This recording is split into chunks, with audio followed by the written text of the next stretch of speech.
Oke, salam logis dimanapun Anda berada, saudara-saudaraku pengepul sumur. Ya, maaf ini saya kan konfirmasi video yang kemarin. Maaf nanti saya tambah hiburan, saya kunyah gelas. Tapi saya pecahkan dulu saya kunyah, tapi untuk nanti sesi terakhir. Ini saya mau memperjelas masalah kemarin. Tujuan saya gini, jadi Anda yang punya alat-alat deteksi yang dipegang tangan reaksi katanya, nah, itu kan pendapat kami itu faktor sugesti dari pemikiran Anda, bukan dari alat yang bereaksi. Jadi reaksinya itu faktor Anda meyakini di tempat tersebut ada mata airnya. Kalau Anda nggak meyakini, tidak akan ada reaksi. Jadi keyakinan orang itu beda-beda. Jadi ada air atau tidak, itu alat itu nggak menunjukkan. Cuma keyakinan Anda di situ ada jadi reaksi. Nah, untuk apa konsekuensinya dalam tutorial yang saya gambarkan itu, maksudnya gini. Jadi sugesti itu bisa hilang kalau Anda tidak terpengaruh pada lingkungan. Jadi misalkan gini, saya gambarkan kerodong seperti kurungan ayam tapi dibalik. Ya, kan yang ukuran agak besar diameter 1,5 itu cara buatnya kan mudah dengan bambu. Ya kan kita buat kayu melengkung, kasih lubang-lubang, terus dirangka seperti kurungan ayam, dikasih kain yang agak tipis. Jadi waktu praktek malam hari itu di dalam ada cahaya, kasih lampu emergensi dengan baterai itu. Ya, di luar gelap, jadi di dalam terang itu nggak bisa lihat yang di luar kerodong. Di luar kerodong itu kan rekan-rekan Anda. Nah, itu kan bisa melihat Anda alat itu reaksinya di mana. Nanti kan Anda uji coba entah di halaman atau di kebun. Nah, cari dulu satu titik awal. Kalau cari satu titik awal udah ketemu, itu untuk panduan berikutnya untuk uji cobanya. Nah, Anda cari titik awal itu. Jadi Anda mencari titik awal dulu, terus Anda cari lagi. Kalau memang itu ada reaksi pada benar-benar pada mata air, pasti ketemu. Oh, jaraknya misalkan kita kan ambil langkah nggak perlu jauh. Misalkan 6 atau 7 langkah dari lokasi. Terus nanti berputar, misalkan tadinya menghadap utara, menghadap utara lagi. Tapi Anda kan tidak melihat, teman rekan-rekan Anda kan memandu di luar, jangan sampai nabrak pohon atau nabrak tembok gitu loh. Nah, jadi nanti setelah berputar itu untuk mengalihkan sugesti, Anda cari pasti reaksinya di sana harusnya gitu loh. Anda cari dulu.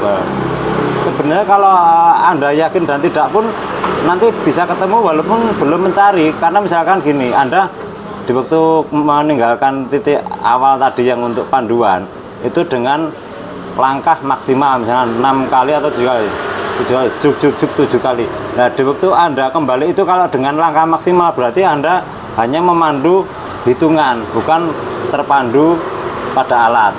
Berarti kalau misalkan Anda yakin pada alat berarti Anda berjalannya santai. Ya, 7 langkah, bluk 7 langkah ke meninggalkan titik awal yang untuk panduan. Nah, Anda kembalinya pun bisa jalan pendek-pendek karena kan dengan panduan alat Anda menuju sasaran yang dituju dengan pendek-pendek karena kan hanya mengikuti alat. Itu misalkan dalam praktek, misalkan cuma penerkaan gitu loh. Berarti Anda sendiri tidak yakin dengan peralatan Anda. Kalau dengan langkah meninggalkan dengan langkah maksimal terus kembalinya dengan langkah maksimal berarti hanya mengingat langkah dan arah gitu loh. Nah, dan secara keyakinan saya, walaupun saya belum membuktikan, tapi saya sangat yakin 100% bahwa Anda tidak akan menemukan titik di tempat awal tadi, karena reaksi yang dipegang tangan bergerak itu faktor sugesti pemegang. Ini logika lah, makanya setiap pendapat jadi bukan asbun asal bunyi, kan harus punya konsekuensi. Kalau asal bunyi ya orang-orang umum aja bisa asal bunyi. Saya punya konsekuensi, misalkan ada yang berani mencoba dan berkonsekuensi dengan saya, misalkan ketemu tempatnya itu 2 kali benar 1 kali salah, berarti salah nggak masalah, maksudnya diampuni. Tapi kan harus ada kebenarannya bahwa alat itu mandu ke tempat itu. Nanti kalau misalkan 2-1 menang yang punya alat, saya boleh dipotong 1 jari itu, bahkan 5 jari nggak masalah. Misalkan alasan nggak tega, saya sendiri potong jari saya, tidak usah ditunjuk mana, saya potong jari saya 1. Nah, kenapa kan cuma 1? Walaupun 10 jari saya potong, orang-orang penyebar sugesti kebohongan itu kan akan selalu ada. Jadi 1 atau 2 orang saja itu tidak akan mampu menghapus sugesti dunia ini. Itu memang selalu ada. Mistis, mitos, dan sugesti itu kan selalu ada. Seperti contoh lain ya, contoh lain, misalnya saya punya anak buah banyak, dalam saya punya perguruan gitu ya, ada 100 lah. Untuk mengsugesti anak buah saya yang lain, itu kan saya harus punya pimpinan cabang. Lah pimpinan cabang itu agar dihargai oleh anak didiknya atau pelatihnya, itu biar segani oleh murid-muridnya, itu saya sugestinya dengan praktek. Misalkan gini, contoh saya kasih praktek degan gini, kelapa muda ya, yang lain kan saya beri asal, mesti asalnya asal pilih. Nah, untuk yang pimpinan cabang itu atau si pelatihnya, saya pilihkan yang gampang atau mudah pecah.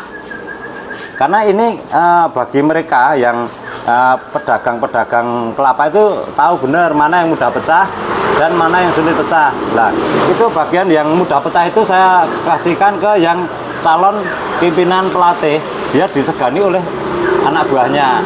Jadi yang lain nggak bisa mecahin, lah pimpinan atau pelatih ini bisa mecahin. Jadi setelah praktek seharian, mereka merasa ilmunya kalah tinggi, walaupun secara fisik mungkin kalah. Nah, sebenarnya kan itu cuma mengsugesti aja, dan semuanya intinya kan itu masalah hal-hal itu kan cuma sebenarnya ketangkasan gerak, bukan masalah ilmu itu nggak ada. Ini saya kasih contoh ya. Jadi misalkan ini kan kelapa yang muda, terus ini agak tua, ini agak muda. Tapi yang agak tua ini nggak jaminan sulit pecah. Yang sulit pecah malah yang muda ini. Nah, ini yang muda agak tua ini malah mudah pecah. Saya kasih tahu ya. Nah, ini coba saya tonjok.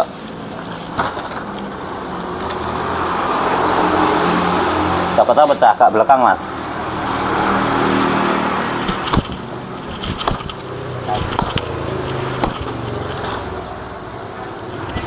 Loh, pecah toh?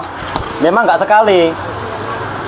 Kalau memang power saya tinggi, jadi bukan faktor saya punya tenaga dalam, itu sekali bisa pecah. Dan saya nggak jaminan profesional dalam memilih. Kalau pedagang masih ini kan yang pegang burung itu kan dia pedagangnya, jadi dia ahli. Kalau saya kan kemampuan saya dalam bidang pemilihan kelapa itu kan di bawah dia. Walaupun di bawah dia kan minimal saya ada sedikit pengetahuan tentang kelapa karena sering jajan ya, di ini cuma jajan. Ya, ini bisa pecah. Ini airnya banyak tak? Yo, kontraknya kelihatan. Enggak, tapi enggak pecah biak itu enggak. Kalau enggak pakai pisau enggak bisa. Jadi intinya sugesti tentang peralatan itu. Seperti contoh, saya memberikan teori ke anak buah saya. Tapi teori sudah masuk dulu. Tapi dia tidak berani mencoba. Nah, untuk mengsugesti keberanian itu, saya kasih seakan-akan dia dapat tenaga dalam dari saya. Misalkan saya kasih aktivitas entah jurus atau push up atau apa, yang penting ada aktivitas lebih. Nah, itu setelah saya suruh berdiri dari jarak semeter atau bahkan lebih, cuma saya ginikan, tapi tangannya saya suruh angkat. Nah, setelah berdiri lurus, tangan dia angkat. Nah, hitungan yang saya sudah biasakan ngitung, sekian menit atau sekian detik setelah tangan diangkat itu ada rasa seperti kesemutan turun, seperti ada yang masuk. Nah, hal itu saya manfaatkan. Ini hanya salah satu contoh aja, padahal banyak contoh, tapi cuma salah satu contoh menipu murid bahwa dia dapat tenaga dalam dari saya, padahal itu reaksi tangan sendiri itu. Jadi darah turun, dengan sendirinya ada rasa griming-griming di tangan ini, seakan-akan dia dapat tenaga dalam dari saya, padahal enggak. Tapi sudah saya kasih teori dulu tentang ini, misalnya ini plastiknya ya, enggak kok. Oh, misalnya dia saya kasih teori gimana caranya nggak terluka kalau ngunyah kaca. Kalau biasanya kan saya cuma bolam atau lampu SL, terus apa botol keranting deng. Ini saya mencoba gelas. Nah, misalkan murid saya itu kan belum tahu tentang hal ini, kan saya kasih teori dulu. Nah, dia kan nggak berani mencoba walaupun dapat teorinya. Namanya kan mentalis, perlu mental. Jadi ya, saya kasih sugesti tenaga dalam tadi, dia berani mencoba karena dia yakin tidak akan terluka. Padahal saya kasih tenaga dalam atau enggak, itu sama-sama enggak terluka karena sudah ada teorinya. Kalau masalah ilmu-ilmu gitu kan saya nggak punya, bahkan percaya pun enggak gitu loh. Saya percayain karena apa? Karena di YouTube itu ada alat tutorial sulap itu bukan kaca, tapi dari resin. Nah, kalau resin ini diketek nggak bunyi kayak gini. Oh, nggak bunyi, bunyinya tek tek tek. Nah, kalau ini kan ada nyaringnya ting ting ting, berarti kaca. Terus dipecah, reaksinya itu menyeluruh seperti kaca mobil itu. Tar itu kan menyeluruh kecil-kecil reaksinya. Kalau kaca reaksinya nggak menyeluruh, jadi runcing-runcing. Tuh, kalau gini bener kaca, jadi reaksinya nggak menyeluruh. Cuma jadi pecahan besar-besar. Kalau yang resin itu kecil-kecil, sekitar setengah sentian.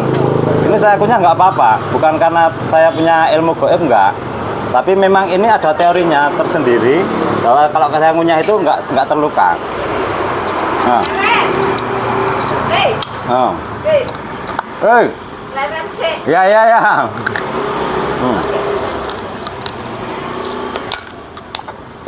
Nggak apa-apa ya.